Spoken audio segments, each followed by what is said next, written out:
কত যুবক যে পৃথিবী থেকে চলে গেছে, হে আমার ভাই, আপনাকে কেমন করে বুঝাই, যারা দিন রাত কোনো কিছুর পরোয়া করেন নাই, দিন রাত আল্লাহর পথে ছুটে চলেছেন। ওই খালিদ বিন ওয়ালিদ রাদিয়াল্লাহু আনহুকে দেখেন, তিনি মৃত্যু সজ্জায় বলেছিলেন যে আমি জাহাদতু কাযা ওয়া কাযা, আমি যে কতই না যুদ্ধ করেছি আল্লাহর পথে, আমার শরীরে এমন একটা দাগও নাই যেখানে, মানে একটা জায়গাও বাকি নেই আমার শরীরের মধ্যে যেখানে কোনো তরোয়ালের আঘাত নাই বা বর্ষার ছোঁয়া নাই। সেদিন তিনি মৃত্যু সজ্জায় বলছিলেন যে আজকে আমি আমার বিছানায় মারা যাচ্ছি, আমি যুদ্ধের মাঠে মারা যাওয়ার সৌভাগ্য আমার হলো না। ফালা নামাত আইনুল জুবালা, তিনি বলেছিলেন যে কাপুরুষদের দু চোখ যেন কখনো না ঘুমায়। ওই দেখো যুবক, তোমার আদর্শ।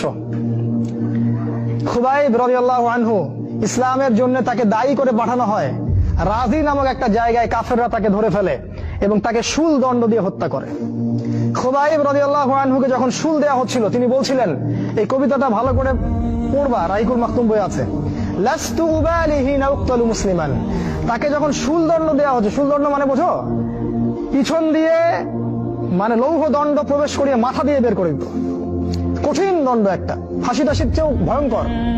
এই শুল দণ্ড তাকে দেওয়া হচ্ছে এবং বলা হচ্ছে, তুমি কি চাও তোমাকে ছেড়ে দেই আর মুহাম্মাদকে তোমার জায়গায় শুলদণ্ড দেই? কাফেররা বলেছিল। আর এই যুবক বলেছিলেন যে আমার জীবনের বিনিময়ে নবীর একটা চুলের আঘাত পাক, সেটাও আমি চাই না। দোয়া করছে, আল্লাহ আমার মৃত্যুর সংবাদটা নবীকে পৌঁছে দিও। আল্লাহ পাক সেটা পৌঁছে দিলেন।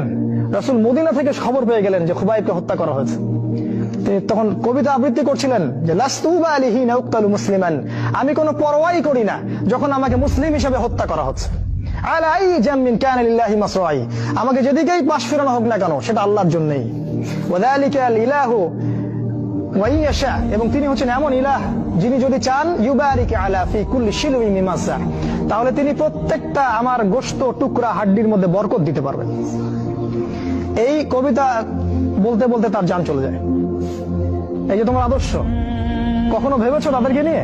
তারা তোমাদের সুপার হিরো। আজকে ফ্যান্টাসির জগতে সুপার হিরো খুঁজে বেড়াও তোমরা। রাসূলের আদর্শ গ্রহণ করার সৌভাগ্য হলো না, খালিদ বিন ওয়ালিদকে দেখতে পারলে না। ওমর ইবনুল খাত্তাব এমন বীর, যার সামনে 10 জন 15 জন কিছুই না, তরোয়াল নিয়ে বের হয়েছেন নবীকে হত্যা করবে। প্রতিমধ্যে শুনলেন কি, তার বোন ভগ্নিপতি ইসলাম কবুল করেছে। চললেন বোন আর ভগ্নিপতিকে আগে মারবো, তারপর নবীকে। সেখানে গিয়ে শুনলেন কোরআন তেলাওয়াত করা হচ্ছে, কান লাগিয়ে শুনলেন কি তেলাওয়াত করা হচ্ছে। জিজ্ঞাসা করলেন কি তেলাওয়াত করছো? তারা বলল যে আমরা কিছুই তেলাওয়াত করছিলাম না। তিনি মারধর শুরু করলেন। এক পর্যায়ে একটা কাগজ বের হয়ে আসলো, ওই যে নুসখা, সেখানে লেখা ছিল সূরা তাহা। সেই সূরা তাহার তিলাওয়াত শুনে পড়তে পড়তে পড়তে পড়তে তার চোখ দিয়ে দরদর করে পানি পড়তে লাগলো এবং তিনি বলতে লাগলেন, ইয়ানবাগি লিমান ইয়াকুলু হাদা আল্লা ইউবাদা মাআহু গায়রা, যে সত্তা এরকম কুরআন নাযিল করতে পারে উচিত হবে না যে তার সাথে কাউকে শরীক করা হোক। বললেন, শাহিদতু আল্লা ইলাহা ইল্লাল্লাহ ওয়া আন্না মুহাম্মাদান রাসূলুল্লাহ, আমি সাক্ষ্য দিচ্ছি আল্লাহ ছাড়া কোনো মাবুদ নাই এবং মুহাম্মদ আল্লাহর রাসূল সাল্লাল্লাহু আলাইহি ওয়াসাল্লাম। খুযুনি ইলা রাসূলিল্লাহি ওয়া আসহাবিহি, আমাকে আল্লাহর রাসূল এবং সাহাবীদের কাছে নিয়ে চলো, আমি ইসলাম কবুল করব এখনই গিয়ে। সেখানে গিয়ে নবীকে বললেন, ইয়া রাসূলুল্লাহ, আমি জিতুকা উমিনু বিল্লাহি ওয়া রাসূলিহি, আমি আপনার কাছে এসেছি আল্লাহ এবং আপনার প্রতি ঈমানদার হয়েই এসেছি। ওয়াবিমা জিতা বিহি মিন ইনদিল্লাহ, আর আপনি আল্লাহর পক্ষ থেকে যা নিয়ে এসেছেন এই কোরআনের প্রতি ঈমানদার হয়েই আমি এসেছি এখানে। তিনি বললেন, ওই সময় ওমর ইবনুল খাত্তাব, যে ইয়া রাসূলুল্লাহ, আমরা কি হকের উপর নাই? আলাসনা আলাল হক ওয়া লাইসু আলাল বাতিল, আমরা কি হকের উপর নাই? মুশরিকরা কি বাতিলের উপর নাই? তাহলে আমরা কেন গোপনে গোপনে ইসলামের দাওয়াত দিব? আজকে থেকে প্রকাশ্যে ইসলামের দাওয়াত দিব। তখন থেকে ইসলাম প্রকাশ্যে দাওয়াত পেয়েছে, তার আগে পায়নি। তুমি ওমর হতে পারো না? একটা ছেলেকে দেখলাম অনলাইনে, আমি তাকে চিনি না, অনলাইনে একটা স্ট্যাটাস দেখেছিলাম, খালি ইসলামের পক্ষে কিছু একটা বলার কারণে তার একটা বড় পথ চলে গেছে এবং সে স্ট্যাটাস দিয়েছে যে যদি একদিন বাঁচি সিংহের মতো বাঁচবো, তাও ধর্মকে আমি দলের কাছে বিক্রি করব না। মন থেকে দোয়া চলে আসলো ওর ওখানে। আমি কমেন্ট করেছি যে তোমাকে আল্লাহ ওমরের মতো কবুল করুক। হামজা বীর সাহাবী, যাকে উহুদের যুদ্ধে শহীদ করা হয়েছে। আবু জেহেল রাসূলকে চর মেরেছিল একটা। হামজা রাদিয়াল্লাহু আনহু যখন শুনেছেন আবু জেহেল রাসূলকে মেরেছে, সরাসরি আবু জেহেলের বাসায় ওকে গলা ধরে বের করে প্রচন্ড জোরে ঘুষি একটা মারা হলো। বলা হলো যে আমার ভাতিজা যে দিনের উপর আছে আমিও সেই দিনের উপর আছি, রুদ্দাহা ইন ইসতাতা'তা, তোমার ক্ষমতা থাকলে আমাদেরকে ঠেকিয়ে দেখা হবে। তিনি রাসূলের কাছে গেলেন, বললেন ইয়া ইবনে আখি, হে আমার ভাতিজা, কুনতু আনসুরুকা বিল হামিয়া, আমি তোমাকে সাহায্য করতাম আত্মীয়তার সম্পর্কের কারণে, আলা আনসুরুকা লিল ইসলাম, আজকের দিন থেকে আমি ইসলামের জন্য তোমাকে সাহায্য করব। আশহাদু আল্লা ইলাহা ইল্লাল্লাহ ওয়া আন্নাকা রাসূলুল্লাহ, আমি সাক্ষ্য দিলাম যে আল্লাহ ছাড়া কোনো ইলাহ নাই, তুমি আল্লাহর রাসূল। এই যে ইসলামের শক্তি বাড়তে থাকলো তখন, তো তুমি হামজার মতো হতে পারো না?